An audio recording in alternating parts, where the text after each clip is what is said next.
শ্রীমদ্ভাগবত গীতা অনুবাদ স্বামী রাম সুখদাস চতুর্থ অধ্যায়ের ৩৫তম শ্লোক।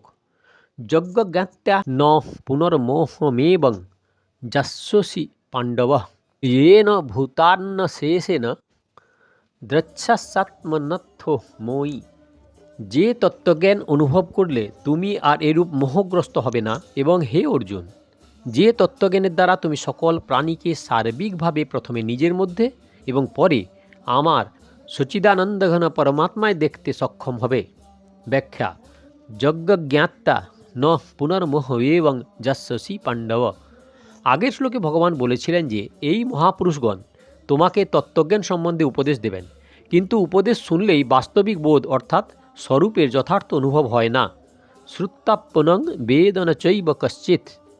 এবং বাস্তবিক বোধের বর্ণনাও কেউ করতে পারেন না, কারণ বাস্তবিক বোধ হলো কারণ নিরপেক্ষ, অর্থাৎ এটি মন এবং বাণীর অতীত। সুতরাং বাস্তবিক বোধ স্বয়ংয়ের দ্বারা স্বয়ংয়েরই হয়ে থাকে, এবং এটি তখন হয় যখন মানুষ নিজ বিবেককে জড় চেতন ভেদাভেদ জ্ঞানকে গুরুত্ব দিয়ে থাকে। বিবেককে গুরুত্ব দিলে যখন অবিবেক সর্বতভাবে দূর হয়, তখন সেই বিবেকই বাস্তবিক বোধে পরিণত হয় এবং জড়ত্বের থেকে একেবারে সম্পর্ক বিচ্ছিন্ন করে দেয়। বাস্তবিক বোধ হয়ে গেলে আর কখনো মোহ হয় না। গীতার প্রথম অধ্যায়ে অর্জুনের মোহ প্রকটিত হয়েছিল। যে যুদ্ধে সমস্ত আত্মীয় কুটুম্বের মৃত্যু হলে তাদের শ্রাদ্ধ তর্পণাদি কে করবে? শ্রাদ্ধ তর্পণ না করলে তাদের নরকে পতন হবে। আর যারা জীবিত থাকবে সেই নারী এবং শিশুদের জীবন নির্বাহ এবং প্রতিপালন কিভাবে হবে ইত্যাদি তত্ত্বজ্ঞান হলে এই মোহ আর থাকে না। বোধ জাগ্রত হলে জগতের সঙ্গে যখন আমি ও আমার ভাব থাকে না, তখন পুনরায় মোহ উৎপন্ন হওয়ার প্রশ্ন থাকে না। येन ভূতান্ন শেষেণ দ্রচ্ছাসাত্মনি। তত্ত্বজ্ঞান হওয়া মাত্র এইরূপ অনুভূতি হয় যেন আমার অস্তিত্ব সর্বত্র পরিপূর্ণ এবং সেই অস্তিত্বের মধ্যেই অনন্ত ব্রহ্মাণ্ড রয়েছে। স্বপ্নতীত মানুষ যেমন স্বপ্নের মধ্যে সৃষ্টিকে নিজের মধ্যে দেখে, তেমনি তত্ত্বজ্ঞান হলে মানুষ সমস্ত প্রাণীকে বা জগৎকে আপনাতে দেখে। ষষ্ঠ অধ্যায়ের 29তম শ্লোকে উদ্ধৃত সর্বভূতানি চাত্মানি পদের দ্বারা এই স্থিতির বর্ণনা করা হয়েছে। অথময়ী তত্ত্বজ্ঞান প্রাপ্ত করার যে প্রচলিত প্রক্রিয়া আছে, সেই অনুসারে ভগবান বলছেন যে গুরুর নিকট হতে বিধিপূর্বক শ্রবণ মনন এবং নিদিধ্যাসনপূর্বক তত্ত্বজ্ঞান প্রাপ্ত করলে সাধক প্রথমে নিজ স্বরূপে সমস্ত প্রতিকূল অবলোকন করেন। এটি হলো তম পদের অনুভব, এবং তখন তিনি স্বরূপকে অর্থাৎ সমস্ত প্রাণীকুলকে এক সচিদানন্দ ঘন পরমাত্মাতে অবলোকন করেন। এটি হলো তৎ পদের অনুভব। এইভাবে তার প্রথমে তম বা স্বরূপের এবং পরে তৎ অর্থাৎ পরমাত্মা তত্ত্বের সঙ্গে তম এর ঐক্য অনুভব হয়। শেষে একমাত্র ব্রহ্মই অস্তিমান থাকেন।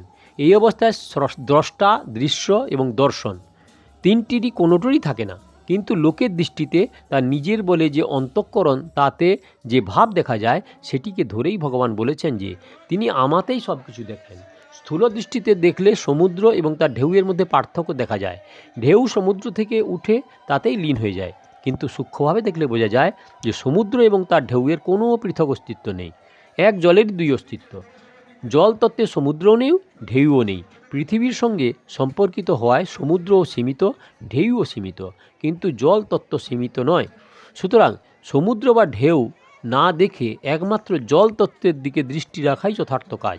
এইভাবে জগৎরূপী সমুদ্র এবং শরীররূপী ঢেউয়ে পার্থক্য দৃষ্ট হয়।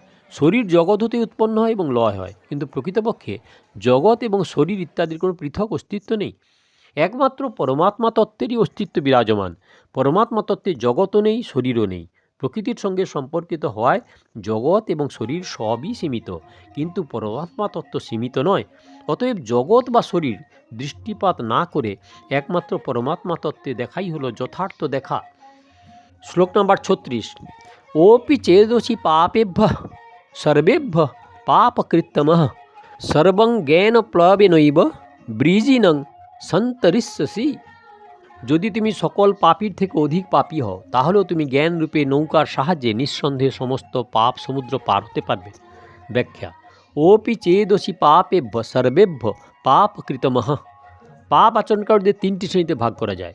পাপকৃত অর্থাৎ পাপ আচরণকারী, পাপকৃত্যর অর্থাৎ দুজন পাপীর মধ্যে একজনের থেকে বেশি পাপ আচরণকারী, আর পাপ কৃত্যম অর্থাৎ সকল প্রাণীর মধ্যে সব থেকে বেশি পাপ আচরণকারী। এখানে পাপ কৃত্যম পদের প্রয়োগের ফলে ভগবান বলেছেন যে তুমি যদি সমস্ত পাপীদের মধ্যে সবচেয়ে বেশি পাপকারী হও, তাহলেও তত্ত্বজ্ঞানের মাধ্যমে তুমি সমস্ত পাপ হতে উদ্ধার পেতে সক্ষম। ভগবানের এই বচনটি অত্যন্ত আস্বাদপ্রদ। অর্থাৎ তাৎপর্য এই যে ব্যক্তি পাপ কাজ পরিত্যাগ করে সাধনে ব্যাপৃত হয়েছে তার তো কথাই নেই, কিন্তু যে আগে অনেক পাপ করেছে তারও চিত্তে যদি জিজ্ঞাসা জাগ্রত হয়, তবে তার নিজ উদ্ধারের ব্যাপারে কখনো হতাশ হওয়া উচিত নয়। কারণ ঘোরতর পাপী ব্যক্তিও যদি ইচ্ছা করে তবে সে এ জন্মেই নিজ কল্যাণ প্রাপ্ত হতে সক্ষম।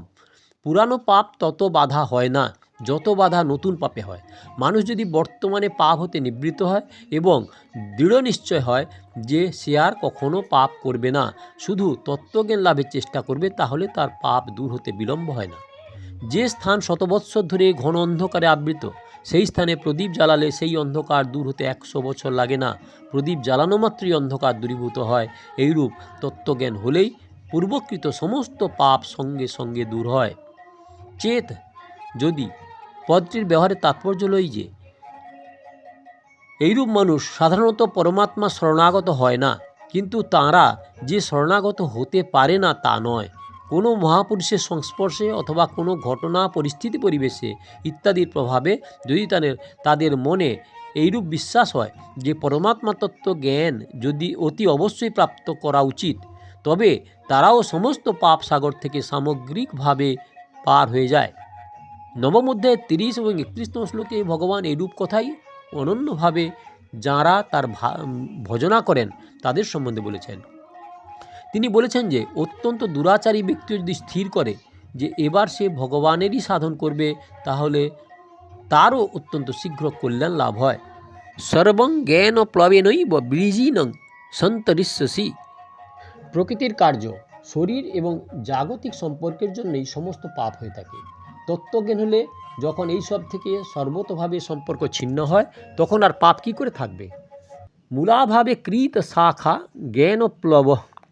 পরমাত্মার স্বতঃসিদ্ধ জ্ঞানের সঙ্গে একীভূত হওয়াকেই অর্থাৎ জ্ঞানরূপ নৌকা প্রাপ্ত হওয়া বলে।